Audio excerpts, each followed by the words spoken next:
Hey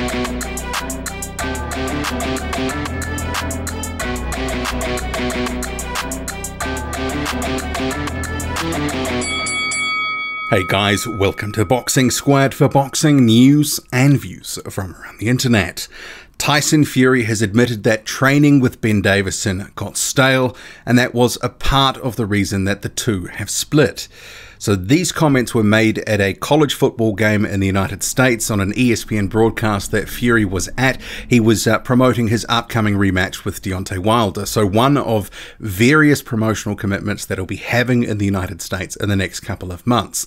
So these comments, I'll get to them. And then on to Bob Arum, who's also weighed in on the split between the corner and Tyson Fury, because some of his comments are actually, I think, revisionist history, and I don't think they gel with reality. But we'll get to Fury stuff first because it's interesting stuff. So he says, "I think I just needed a bit of a change because I was getting a little bit stale. Repetitive, doing the same things day in, day out for years. I just needed a change." And of moving to Javan Sugar Hill Stewart, he says, "I think we're just going to go back to basics. Getting the old band back out. I trained with Sugar Hill Stewart back in 2010. We got on like a house on fire." And those sort of comments pretty consistent with what he's been saying since the trainer change. But the other stuff about getting stale, I guess in terms of a reason, people have been asking, well, what was the real reason that Fury split with Davison? And obviously Tyson Fury offering something up in front of millions of viewers on television across the US for that college football game, millions across the world too who would have been watching as well. I guess that will be a bit of a body blow for Ben Davison because, actually I'll get to that in a second, but of these comments, so Fury saying things got stale, repetitive, it's almost like deja vu because effectively that's how it got with his uncle, Peter Fury, when he was training Tyson Fury.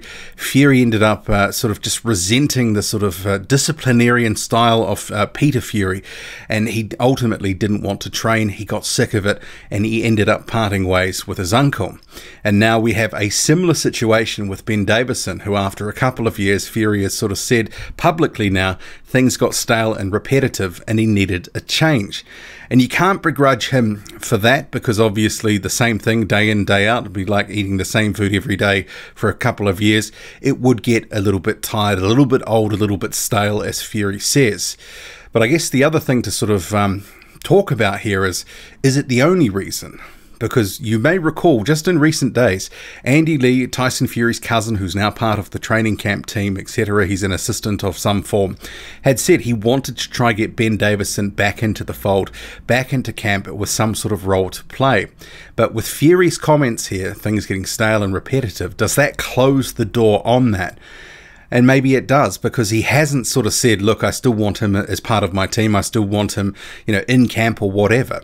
There's been nothing like that. So maybe Andy Lee's statements were a little misguided there. Fury hasn't really sort of put out anything to suggest that he wants Ben Davison back in his corner, helping in any way, shape or form. But in some way, Fury's comments about things getting stale and repetitive, it's a little tough on Ben Davison because he's already said publicly people will just keep wanting an answer.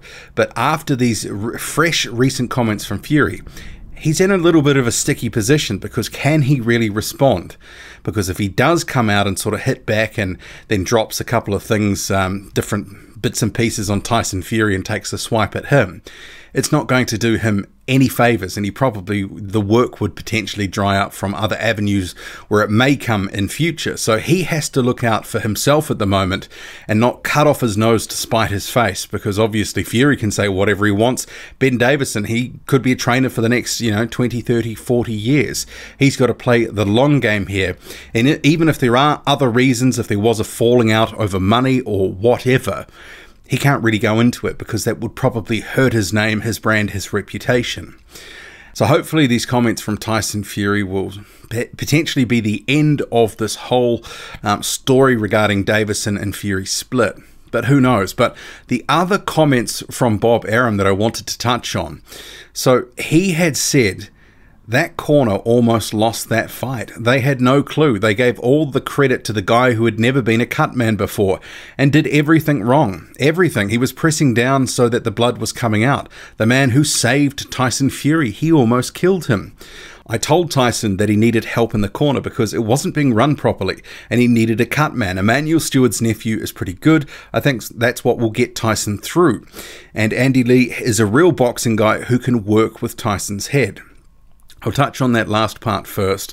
I guess potentially Arum is saying Andy Lee, his cousin, as being potentially Ben Davison-like and being able to motivate and keep Tyson Fury on point. Maybe he's the guy that keeps him G'd up and training in the gym. I don't know, outside of the boxing work with Stewart. But the other part of it does seem to be that it's a bit of a revisionist history in my view, because you may recall in that fight with Otto 1, and that's the one that Bob Arum is talking about, Fury sustained a couple of cuts over his right eye quite early in the fight, second or third round, very early. That necessitated a change in fight plan because Fury said after the fight he could barely see, so he had to keep it close, he had to fight a different way, etc. And in that fight, if you watch that, the cut man actually was able to stem the bleeding and did a pretty good job to actually keep the blood from flowing into Tyson Fury's eyes, constantly throughout the fight. He was able to stem it to some extent. And ultimately, Tyson Fury credited his cornerman, Jorge Capetillo, as being a guy who really got him through that fight. That the work he did on the cut was good enough to make sure that the fight wasn't stopped. So I don't know what Bob Arum is on about. And Tyson Fury thought so highly of the work that Capetillo did. He gave him a cash bonus for saving him. This is a story that came out afterwards, that Fury had given a cash bonus. And I don't know what Arum is talking about, that they didn't have a cut man in there who didn't know what he'd done, because Jorge Capetillo is a veteran cut man. So it beggars belief here. It just sort of seems to be some sort of additional comment from Arum to justify the corner change. He says they had no clue. They almost lost the fight. The fact is, Jorge Capetillo kept Tyson Fury in that fight through the work that he did on that cut. Through some of those mid to later rounds, the cuts weren't nearly as big an issue as they probably could have been. And the fact that the fight wasn't stopped shows that the cut man did a pretty decent job, because the referee didn't feel he had enough to jump in and stop it. So who knows what Bob Arum is on about, because the cut man did a good job. He's a veteran cut man and he saved Fury's bacon in that fight, which Bob Arum should be thanking him for.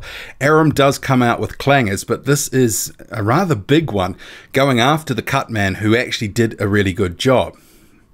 What do you make of it all? Drop a comment, loud and often. Hit like, hit subscribe, follow me on Twitter, boxing_squared. I'm out.